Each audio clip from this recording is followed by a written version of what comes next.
Do you want to know what Jesus has done and can do? Do you want to hear his amazing acts of saving, healing, providing, deliverance, and many more? Then join us in our testimony sessions titled as Stories with Jesus over RG TV Media House. Don't forget to click the like button and also comment and share. And why not share your testimonies with us as well? Faithful God, that is who you are. That is who you are. Hello viewers of the Restoration Gospel Television. Thank you so much for tuning in. We are streaming live from the coastal town, Victoria, in Limbe. You're welcome to this edition of our program, Our Stories with Jesus. And today, we have a guest. And our guest on today's program is a friend, is someone whose story is touching, whose story is full of transformation, whose story is evident with God's power. Now, join me, let's welcome our guest. He's going to introduce himself and tell us who he is. Then we are good to go. Let's welcome our guest. Hello, sir. Thank you very much. Thank you so much for accepting to be on our platform this day. Can we please know you? Yeah, I'm called Pastor Joel. I'm working with the Full Gospel Mission. Pastor Joel with the Full Gospel Mission. So, on this edition of Our Stories with Jesus, we would like to have your salvation encounter, how you encounter Christ. But before sharing that with us, who was Pastor Joel before meeting Christ? Yeah, it's a very nice experience. It's something that many of us young believers don't want to talk about.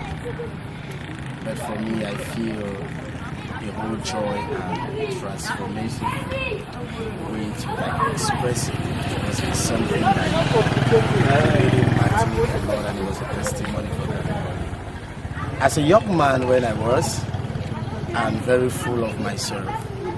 One thing that usually caught us were like women. Yeah, I was into women, I tell you the truth. When I say women, not just one, but in my compound, when they know me back then, they usually say you were doing import and export. Yeah, because due to the nature of my work, I was struggling to school and things like that. I was also working in Brazil, so I had to expose me to all calibers of girls.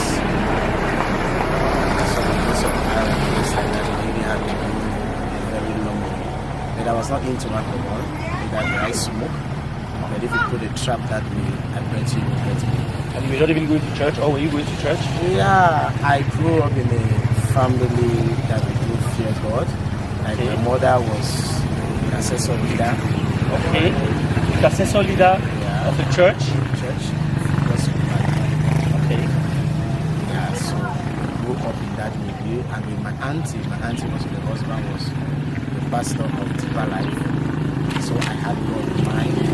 Personally, I was not that. Pastor Joel, surely he was not a pastor then, but he says he had God in mind.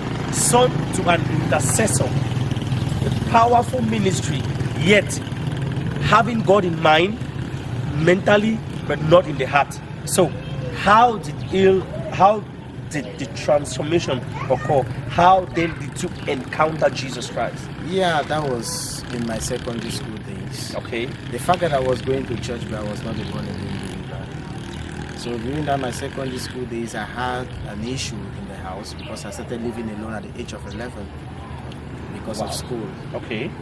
Yeah, so being in my room one fateful day, I think I had a problem with my fees and everything. So I was crying. While crying, the church that I've been entering before, but that particular evening was something different.